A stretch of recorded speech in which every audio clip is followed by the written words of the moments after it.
guys, it's Andrew Henderson from Nomad Capitalist in Kuala Lumpur, Malaysia, and right back there, that one right there, you can kind of see it in the background as I stand here in KLCC Park. That was, for almost 2 years, my home when Kuala Lumpur was my base city. I've never talked about this before, as when you're the Nomad Capitalist, you keep some things under wraps, but that was it. That was the home, all the building there, the green, brand new building with the palm trees there on the 42nd floor. And the pool overlooking the Petronas Towers.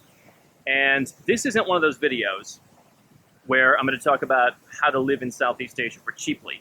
I paid for that apartment when I moved in about $1,700, $1,800 a month.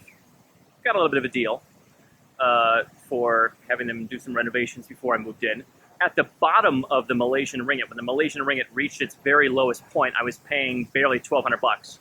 So this isn't a video on how to live cheaply. I'm sure to some folks, $1,200 a month is peanuts. To some folks, it's like, holy cow, that's a lot. But this will not be a video on how to live cheaply in Southeast Asia. I do want to talk about how to come to Malaysia, how to live as a follow-up to my Living in Malaysia video, where I talked about why Kuala Lumpur is a city you should consider if you're a full nomad or if you're someone looking for a base of operations somewhere in Asia. So the process that I went through in Malaysia was pretty straightforward. You've got plenty of real estate agents.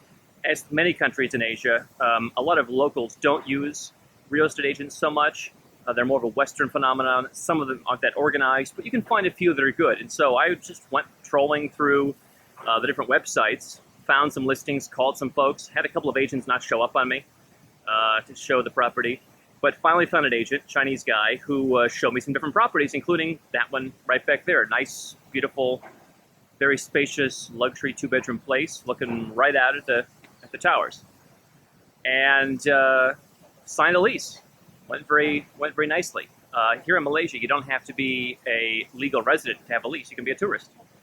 You're going to pay quite a substantial deposit, typically 3 months plus a half-month utility deposit.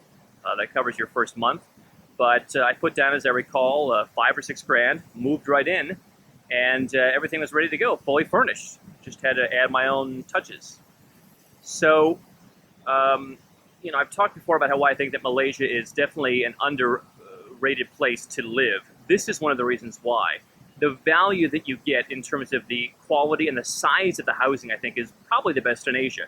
Go to Bangkok, go to Singapore, go to Hong Kong, try and find a 1,200, 1,500 square foot place in the city center, brand new, luxury, floor to ceiling windows for really any price. I mean, in Singapore you can, in Hong Kong, I tried to find a place like that in Hong Kong. I was very hard pressed and I went up to, I think, 20,000 US dollars.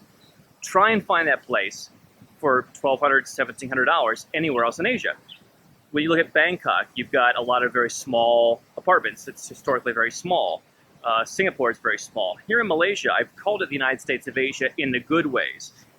I had a 2-bedroom place that was, I think, 1,300 or 1,400 square feet, which for one guy moving in was plenty. And unlike a lot of other Asian apartments, they don't try and cram in 5 bedrooms in 1,400 square feet. They give you plenty of living room. I had a beautiful living room, big bathrooms, really nice walk-in closet in the hallway. Just some really nice features. And that's one of the reasons where if you value your home, especially if you're looking for a base of operations, Kuala Lumpur makes sense to me. You can come, you can rent as a tourist. Immigration here is relatively straightforward, at least in terms of qualifying if you're looking for a base with territorial taxation. I've quite frankly found the property market here. Now, I wouldn't buy. I'm not into buying. I think the market's going to go soft. I think there's too much building, but that makes it a renter's paradise. I mean, the yields you would get as a landlord here are peanuts. I mean, worse than the US, worse than the UK, worse than almost anywhere. But that makes it a renter's paradise for someone who wants to live somewhere without planning their ties too deep.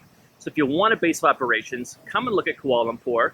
I happen to like the area here around the Petronas Towers in the city center. You're next to all the malls. You're next to everything. You've got security. You've got it all. But there are other areas of town you can look at as well. And I think that you'll find the prices very reasonable. And get the standard of luxury that a nomad capitalist would want without breaking the bank and without giving up the flexibility that you want as well.